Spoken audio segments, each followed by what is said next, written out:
Hi there, kindergarten friends. It's me, Miss Hudson here, and I have a new book that I want to share with you.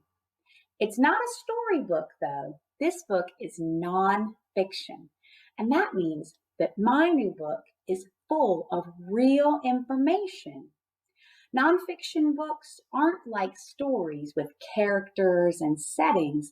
Nonfiction books are usually about one main topic and they give you lots of little details about that topic. When you look at the front cover of my new book, can you guess what the main topic will be? What do you think my book will be all about? If you said turkeys, then that's a great prediction. The front cover has a beautiful photograph of a real turkey. Many nonfiction books use photographs, and that means someone really found a real turkey, took their camera, and took a picture of the turkey for this book. This book is full of photographs of real turkeys.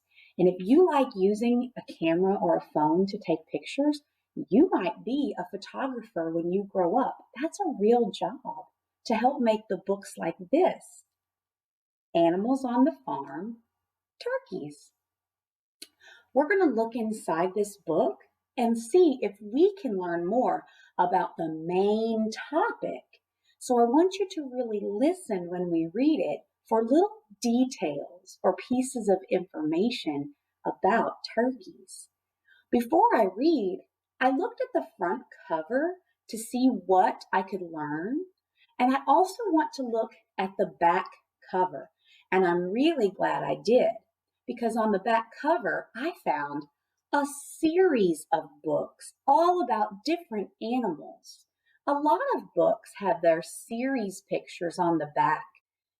So this book is one book in a group of books about different farm animals. If I like this book, I can ask my librarian if she has any of the other books in this series. The back cover also has something called a summary, and the summary tells us a little bit about what we can find inside the book. Animals on the Farm. Have you been to a farm? These books tell you all about farm animals. Have you read them all? Not yet. Let's take a look at Animals on the Farm, Turkeys. Turkeys, Animals on the Farm. Wow, look at that photograph on the title page. That turkey looks so interesting. Animals on the Farm, Turkeys by Wendy Strobel Diker. And this book has a table of contents, and that means I can figure out what is on different pages in this book. Turkeys on the Farm is on page 4, Parts of a Turkey on page 22, a picture glossary, that's cool, on page 23, pictures of different things I'll see in the book. An index is on 24, and if I want to learn more, I also look on page 24. Turkeys on the Farm. I am a turkey. I live on a farm. Do you see my beak? I eat feed, seeds, and bugs. This is called a label. The word is beak, and the arrow is pointing to that part of the turkey. Do you see my wings? I do not fly. I am too big. Do you see the fuzzy poults? These babies hatched last week. I see 2 more labels. Hen is pointing to this turkey. The mommy turkey is called the hen. And poult is pointing to the tiny baby. So these babies are called the poults. Do you see the brood house? Poults stay there. It is safe and warm. Do you hear him gobble? He is a tom. Hens do not gobble. Tom is labeling this picture. A male turkey or a boy turkey is called a tom. Do you see his wattle? It is red when he is upset. It is gray when he is calm. Oh, the wattle is that interesting part of the turkey over his beak and under his beak. Do you see his feathers? He puffs them up to look bigger.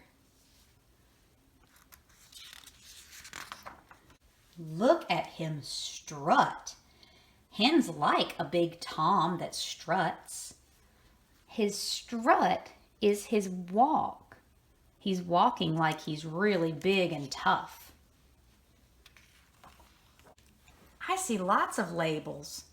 Parts of a turkey, feathers, light fluffy parts that cover the bird's body. Wattle, the skin that hangs down under a turkey's beak. Beak, the hard part of a bird's mouth. Claw, a hard, curved, sharp nail on a bird's foot. Wing, a limb of a bird that is covered in feathers. Here are some of the words that were on our labels in the picture glossary. So remember when they said the brood house, there's a picture of that. It says a barn with heat lamps where poults stay warm and safe. The poult is a baby turkey. Feed is a mix of grains, vitamins, and minerals that is fed to turkeys. Strut means to walk tall and proud. Toms puff up their feathers and walk around proudly. Hen, a female turkey. Tom, a male turkey. Now that we've read the book, we can start thinking about ways to organize all the information that we learned. I like sometimes to use a circle map like this one to organize what I've learned about new things. If you use a circle map, you can put in this middle circle the main topic or what you are talking mainly about. Our book was mainly about turkeys. Everything I read had to do with turkeys, and I learned a lot. Those little pieces of information were my key details, and I put my key details over here so that I can drag them onto my circle map. If you're writing or drawing your circle map on paper, you would just draw the key details here in the empty space.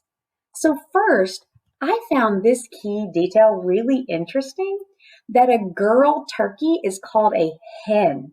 I didn't know that, but I thought it was a really great detail. I also thought it was pretty cool to find out that a boy turkey is called a tom. They look different, don't they? Another key detail that I thought was really fun is that interesting part of the turkey that hangs down here below his beak is called his wattle. I've always seen that on turkeys, but I didn't know it was called a wattle. Remember when we read that the wattle can change colors? That was a really exciting detail. This picture is labeled strut. I liked that key detail where it talked about how the tom will strut and walk kind of proud. And I love the cute little baby turkeys. Those were called poults. This circle map is just one way that I can organize what I read. I always will put the main topic in the middle and all around it details about the main topic. Well, friends, I really enjoyed finding the main idea and the key details about turkeys with you today. If you practice when you listen to books, finding the main idea, it will really help you to learn more because all of your thoughts will be focused on one thing, the main idea. I'll see you next time.